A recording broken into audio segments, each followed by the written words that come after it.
So in our first example, we're going to look at our terms and see what as you look at the coefficients, what's the greatest common factor we can take out. So the largest factor of each of them. So if you notice, 20 and 24 both have a common factor of 4, and that's the largest or the greatest factor that they both have in common. And then I'm going to look at the variables. Notice that this one has a variable and this one doesn't. So I can't take out a variable for the GCF. So my GCF in this problem is going to be 4. I'm then going to say to myself, 20 divided by 4 is 5. And then I'm going to bring down this x because 20x divided by 4 is just going to turn into 5x. And then I'm going to do 24 divided by 4, which is going to be a positive 6. And then I'm going to check to see if my answer is correct. So I'm going to distribute to make sure that it comes out to be the same problem on top. So 4 times 5 is 20x. 4 times 5x is 20x. 4 times a positive 6 is a positive 24. So notice I got the same answer as I did on top. So this is my final answer. Now with this next one, I'm going to look at the coefficients, so the numbers in front, and see what they have in common. So 4, -2, and -6 all have 2 in common, and that's the greatest common factor that they have. And then I'm going to look at the variables. Notice this one has 3 b's, this one has 2 b's, and this one has 1 b. So the most I can take out of all of them is 1 b.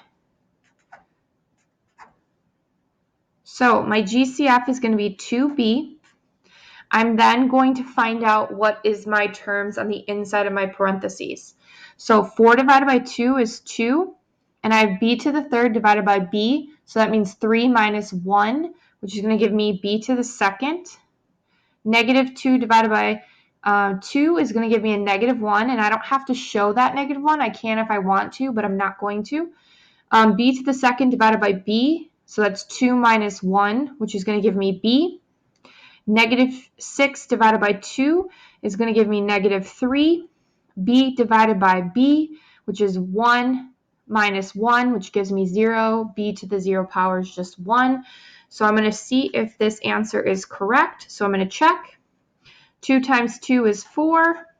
B to the first times b to the second is b to the third because I add the exponents.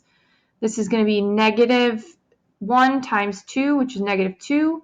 B to the first times b to the first is b to the second because I add the exponents. 2b times -3 is going to give me -6b.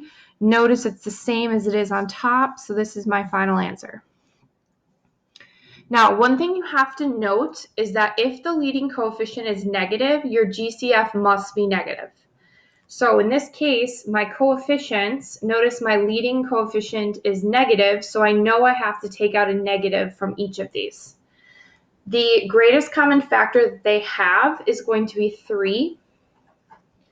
And then this one has 6 t's, and this one has 2 t's, so the most I can take out is 2 t's, or t squared. So my GCF is -3t squared. I'm then going to divide -3 divided by -3, and I'm going to get a positive 1. T to the 6 divided by t to the second is going to be t to the fourth because I'm going to subtract the exponents.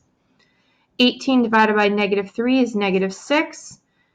T squared divided by t squared is 2 minus 2, which gives you t to the 0 power, which would just be 1. For me to check, I'm going to distribute, so -3 times 1 gives me -3. T squared times t to the fourth, you're going to add the exponents, you get t to the 6. -3 times -6 is positive 18. And then you bring on that t squared, so I am correct. So this is my final answer.